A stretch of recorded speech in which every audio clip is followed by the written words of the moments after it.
오늘 우리에게 주신 하나님의 말씀은 예레미야 51장 1절부터 14절의 말씀입니다. 구약성경 1135쪽입니다. 예레미야 51장 1절부터 14절의 말씀을 드라마 바이블로 낭독합니다. 제 51장.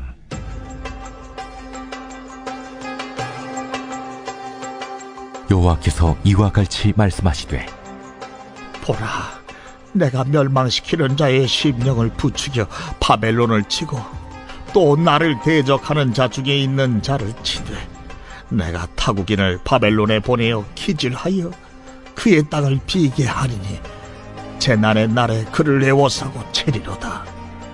활을 당기는 자를 향하며 갑옷을 입고 일어선 자를 향하여 쏘는 자는 그의 활을 당길 것이라.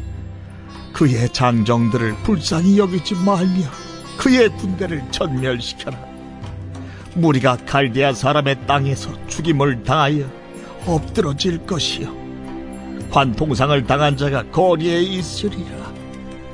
이스라엘과 유다가 이스라엘의 거룩하신 이를 거역함으로 죄과가 땅에 가득하나 그의 하나님 만군의 여호와에게 버림받은 호라비는 아니니라. 바벨론 가운데서 도망하여 나와서 각기 생명을 구원하고 그의 죄악으로 말미암아 끊어짐을 보지 말지어다. 이는 여호와의 보복의 때니 그에게 보복하시리라. 바벨론은 여호와의 손에 잡혀있어 온 세계가 취하게 하는 흠잔이라. 문민족이 그 포도주를 마심으로 미쳤도다. 바벨론이 갑자기 넘어져 파멸되니 이로 말미암아 울라. 그 상처를 위하여 유향을 구하라. 혹 나으리로다. 우리가 바벨론을 치료하려 하여도 낫지 아니한즉 버리고 각기 고향으로 돌아가자. 그 화가 하늘에 미쳤고 궁창에 달하였음이로다. 여호와께서 우리 공의를 드러내셨으니 오라, 시온에서 우리 하나님 여호와의 일을 선포하자. 화살을 갈며 둥근 방패를 준비하라. 여호와께서 메대 왕들의 마음을 부추기사 바벨론을 멸하기로 뜻하시라니. 이는 여호와께서 보복하시는 것, 곧 그의 성전을 위하여 보복하시는 것이라. 바벨론 성벽을 향하여 깃발을 세우고 튼튼히 지키며 파수꾼을 세우며 복병을 매복시켜 방비하라. 이는 여호와께서 바벨론 주민에 대하여 말씀하신 대로 계획하시고 행하심이로다. 많은 물가에 살면서 재물이 많은 자여, 내 재물의 한계 곧 내 끝이 왔도다. 만군의 여호와께서 자기의 목숨을 두고 맹세하시되, 내가 진실로 사람을 메뚜기같이 내게 가득하게 하리니 그들이 너를 향하여 환성을 높이리라. 할렐루야. 오늘도 주님이 우리에게 새날을 주셨습니다. 말씀을 통해 은혜를 받고 이 하루도 주님과 함께 시작하는 귀한 아침이 되기를 원합니다. 바벨론의 붕괴에 대한 말씀은요, 예레미야서에서 가장 분량이 많은 장인 51장에도 계속되고 있습니다. 몇 번 말씀드렸지만 성경에서 길게 또 자세히 표현된 내용은요, 그만큼 하나님의 하실 말씀이 많다는 이야기입니다. 다른 나라들과 대조적으로 유독 바벨론에게 임할 심판이 이처럼 두 장에 걸쳐 장황하게 설명하는 것은 바벨론을 향한 하나님의 진노가 얼마나 대단한지, 또 바벨론에 임할 파멸과 심판이 얼마나 철저한지를 강조하는 것입니다. 사실 전체적인 주제는 매일매일 비슷하게 반복되고 있는데요. 말씀의 말씀을 따라 살펴보고 다시 한번 묵상하는 시간이 되기를 소망합니다. 1절부터 4절의 말씀을 보면요, 바벨론을 멸망시키기 위해 하나님께서는 멸망시키는 자를 부추겨서 또한 그들이 타국인임을 밝히고 있는데요, 그들을 바벨론에 보내어 징벌하시겠다는 의지를 보이십니다. 하나님은 저들을 불쌍히 여기지 말라고 하시며 시체조차 수습하지 못하고 방치될 것을 말하고 계신데, 바벨론에 대한 하나님의 가차없는 심판이 행해질 것을 말하고 있습니다. 이렇게 악인에 대한 하나님의 심판은 무섭고 그들이 한동안 잘 되는 것처럼 보이지만 하나님이 결코 오래 내버려 두지 않음을 우리는 기억해야 할 것입니다. 사실 우리 눈에는 하나님이 보이지 않고 역사를 주도하는 권력과 국가만 보입니다.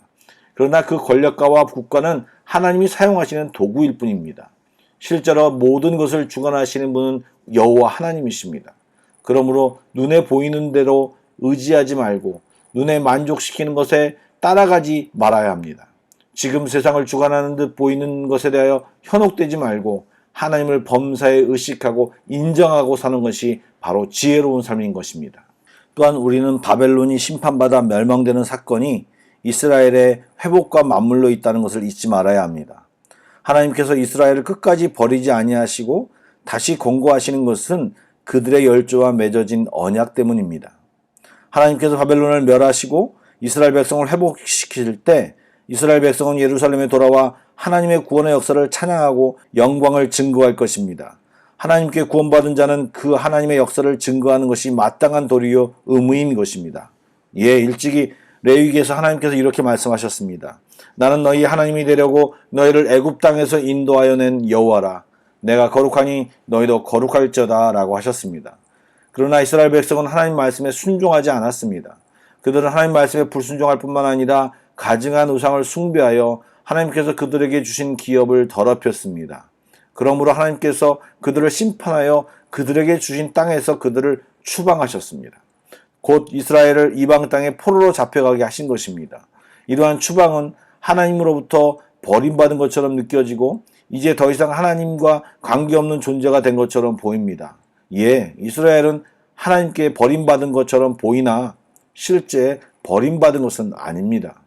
오전에 뭐라고 말씀하십니까? 그의 하나님 만군의 여호와에게 버림받은 호라비는 아니니 라고 합니다. 며칠째 거듭 말씀드리지만 바벨론을 들어 유다를 치신 것은 유다 백성을 멸망시키려고 하신 것이 아니라는 말씀입니다. 다만 그들이 하나님을 거역하고 우상 숭배한 것들에 대한 징계를 위해서였습니다. 그러므로 이제 그들이 그 죄를 회개할 때 그들은 당연히 유다로 다시 돌아올 수 있는 것입니다. 그것은 옛날 야곱에게 하셨던 그 언약의 실천이며 자기 백성에 대한 하나님의 사랑 때문입니다. 하나님은 약속하신 바를 반드시 행하시는 신실하신 분이십니다. 우리는 주님을 잊지만 주님은 우리를 잊지 않으시고 그것을 행동으로 행하시는 분임을 우리는 기억해야 할 것입니다. 또한 하나님께서 바벨론에 있는 이스라엘 백성에게 권고하십니다. 바벨론 가운데서 도망하여 나와서 각기 생명을 구원하고 그의 죄악으로 말미암아 끊어짐을 보지 말지어다. 이는 여호와의 보복의 때니 그에게 보복하시리라고 합니다. 무슨 말입니까? 이제 바벨론의 죄악을 벌하실 때가 되어 심판이 시작되면 그 안에 있는 자들은 예외 없이 심판의 대상이 될 수밖에 없으니 바벨론 땅에 거하는 이스라엘 백성에게 속히 나와 재난을 피할 것으로 도망하라는 것입니다. 성경에서 바벨론은 하나님을 대적한 악한 세상을 상징합니다. 그러므로 세상에서 나와 예수 그리스도의 품으로 피하라는 의미입니다. 7절에 보면 바벨론을 금잔에 비유하고 있는데 바벨론이 매우 부강한 나라였음을 나타냅니다. 또한 그들은 무적을 자랑할 만한 막강한 군사력을 가지고 있었습니다. 그럼에도 바벨론은 하나님의 손바닥 안에 있는 나라였습니다. 바벨론은 그냥 하나님이 사용하신 도구의 하나였습니다. 부와 막강한 군사력, 눈에 보이는 화려한 모든 것들은 어찌 보면 도구로 사용하려고 또 사용되어서 그들에게 허락된 부산물에 불과한 것인데 그것이 자기의 능력이고 자기가 잘해서 그런 줄 알고 교만에 빠져 예루살렘 성전에 들어가 약탈해온 성전 그릇으로 주연을 베풀고 하나님을 무시하고 우상을 섬기는 자리까지 변질된 바벨론은 하나님을 경노케 하였습니다. 이에 반복된 이야기지만 이제 징계의 도구를 바벨론에서 바사로 바꾸기로 작정하시고 고레스를 세워 바벨론을 파멸시킨 것입니다.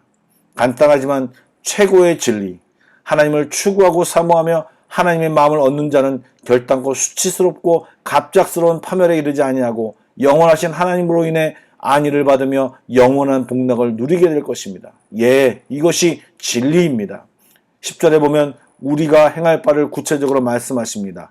하나님께서 우리 공의를 드러내셨으니 오라 시온에서 하나님 여호와의 일을 선포하자.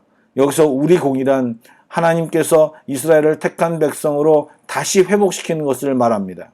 교만과 자아도취는 스스로를 멸망케 하는 함정입니다. 오히려 주님이 우리에게 행하심을 보고 우리는 하나님의 일을 선포하며 찬양하는 것이 우리의 사명인 것입니다.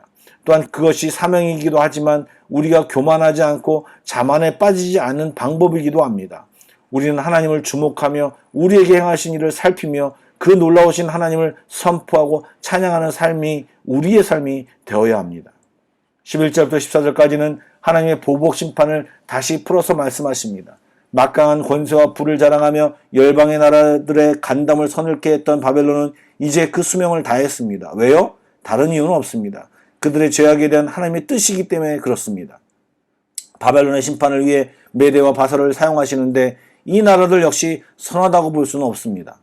이들도 바벨론의 재물을 보고 달려와 환호성을 지르며 메뚜기 떼처럼 달려들어 약탈하는 모습을 보면 14절 말씀에 말하고 있는 모습을 보면 사실 바벨론과 별다르지 않음을 구체적으로 나타내고 있는 것입니다.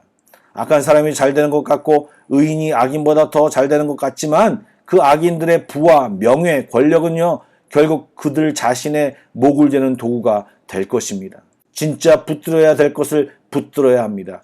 빼앗길 수도 없고 우리에게 항상 복이 되는 여호와 하나님을 꼭 붙들어야 합니다. 온 세상의 주인이시며 공의로 통치하신 하나님을 믿고 따라야 합니다. 예, 우리 모두가 잘 알고 있지요. 또 다른 사람에게 그리해야 된다고 얘기도 하지요. 하지만 은연중에 이것을 놓치고 다른 곳을 바라보는 우리들입니다. 이러한 시선을 오늘도 주님께 고종하며 나아가는 우리 모두가 되기를 축복합니다. 기도하시겠습니다. 하나님, 오늘도 동일하게 하나님이 온 열방의 주인이심을 말씀 속에서 보고 깨닫습니다.